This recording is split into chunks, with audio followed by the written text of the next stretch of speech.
race is on here in Fargo Moorhead as the Red River continues to rise. The latest predictions show a crest of about 40 feet. Now that's higher than the levels in 1997. That means crews are kicked into overdrive, especially on this dike here on 4th Street, working right now to raise it about a foot. Residents who live close to these dikes are no strangers to floods, but are feeling cautiously optimistic. Peggy Ryan has lived just feet from the river for 20 years. I'm not nervous. We've never had to dike across the tracks here, so no, I'm not real nervous. I'm a little nervous if it goes to 41. Okay. But my husband isn't worried, and he works for the city, so. Still, residents near some of the more threatened areas have a different approach, like NDSU student Kylie English. I can't imagine that this whole baseball field's going to be flooded in a couple days. City officials are making pleas to residents for additional help sandbagging, and a way fitting of the Midwest, neighbors are helping neighbors, no matter how long it takes. I was up at 6 this morning working. I put a full work day, and now I'm out here till probably 10, 11 o'clock tonight inside building sandbags. From all over, Fargo residents are coming together to hold back the red. The main staging area is the Fargo Dome. Now, normally the Fargo Dome would be filled with concert goers or fans cheering on the Bison, but today its main focus is how to save Fargo.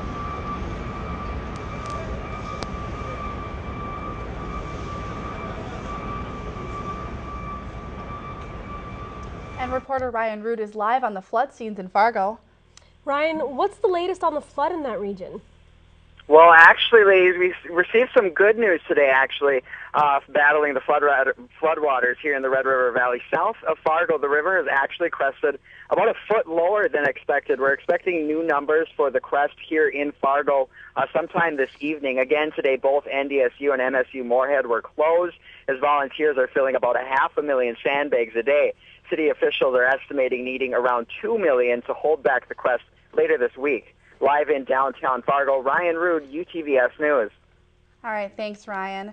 Well, starting tonight with a story that's on everyone's mind, the Red River flooding. UTVS reporter Ryan Ruud and Alex Quinn have been on the scene all week and have been giving us the latest information all day today. Here's what they had to say today. Fargo officials began to realize the reality of flooding, severe flooding in the Fargo Moorhead area early this morning. By 8 a.m., city leaders were pleading for more volunteers and asking media and onlookers to stay out of their way. In South Fargo today, about 5 miles from the I-29 and I-94 exchange, so-called contingency dikes are being built to back up any possible failures of dikes being built so far. Through the early hours of the day, about 20 roads in the Fargo Moorhead area were closed down as crews raced against time. Police and military police were also out in full force, ticketing anyone who was in the way and not helping.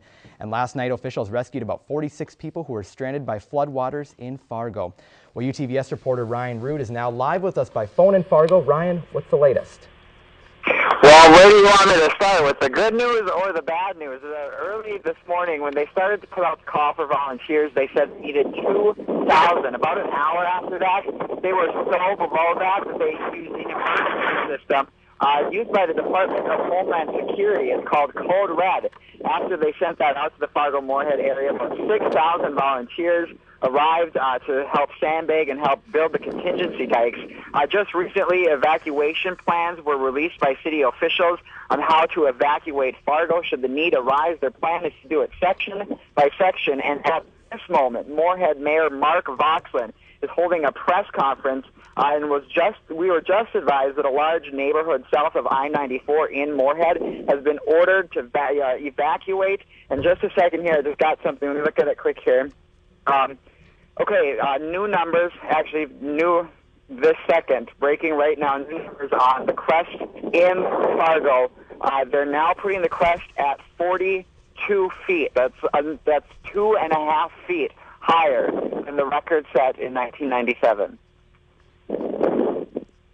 All right, hey, Ryan, well, we still have you by phone right now. Let me ask you, yesterday in Fargo, of course, all those cold temperatures, all the snow coming down, is that playing any effect? Are the Fargo officials expecting any break in the flood with the amount of rain or snow, rather, that's coming down? No breaks. They're not catching a break anywhere, really. More snow overnight. The last total that we had was just over 8 inches, and with the efforts being put solely into saving the city from rising waters, all of the streets are sitting with at least 4 to 5 inches of snow just sitting on them, making travel very difficult here in Fargo. All right, well, Ryan, sounds like the runoff will continue. We'll continue to watch that. Thanks very much. Well, Fargo. And he's now telling us the Red River in Fargo, it's been moved again. Expected to crest Saturday now at 41 feet. Latest First rain, then snow. It's becoming a perfect storm here in Fargo as volunteer efforts continue to ramp up at the Fargo Dome. And then indicate how many hours you think you'll volunteer for today. By about noon today, 5,000 volunteers had flowed through the front door since 7 a.m. Some to sandbag, and some to be bussed to the front lines in the fight against the mighty Red River. Local medical techs were on hand giving out tetanus shots in anticipation for the crest. It's an opportunity to get the tetanus shot now because we're here and all the volunteers are here. Exhaustion and stress are high, but so is the energy.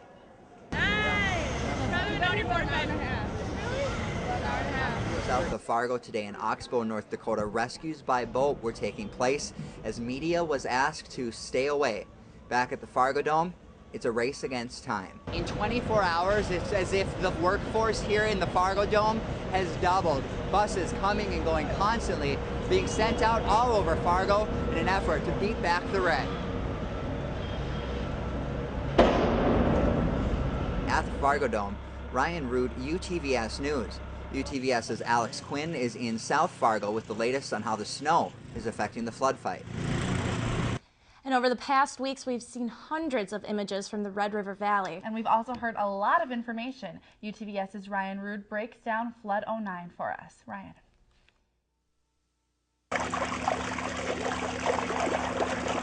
The muddy waters of the Red River tell the tale of two cities locked in a battle against a common enemy. We have to plan for 41 feet. That plan, thousands of volunteers.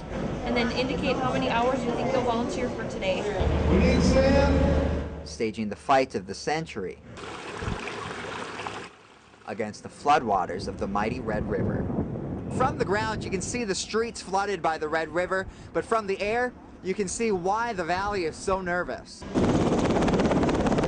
The chill in temperatures, miles and miles of water lying just out of city limits, seems frozen in time, sitting at the ready to spill into the Red River with the next thaw.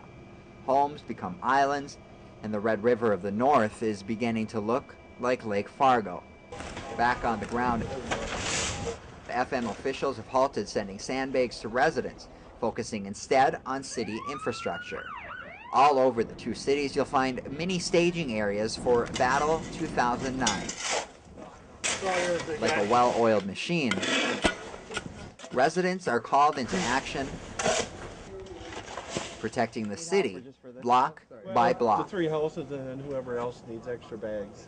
That is the tale the Red River tells. The story of human spirit. This community, which has stood up through the night, putting up these sandbags.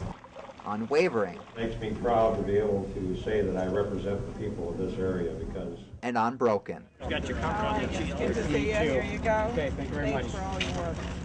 Ryan Ruud, UTVS News.